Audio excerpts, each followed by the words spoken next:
Данный видеоролик не преследует цели задеть или оскорбить чьи-либо чувства. Ролик был создан исключительно в образовательных и познавательных целях. Берегите себя.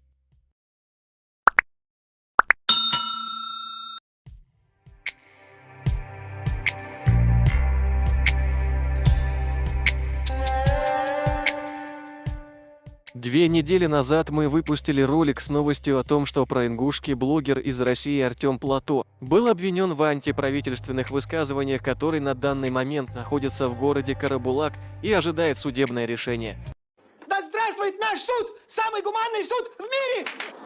Не успели мы отойти от того, как правоохранительные органы по республике Ингушетия осудили другого горе-блогера, занимающегося в своих эфирах разжиганием межнациональной вражды между братскими народами, а ведь чеченские историки, различные деятели, так и простые обыватели не раз предупреждали как самого Бузуртанова, так и ингушский народ о провокациях этого человека.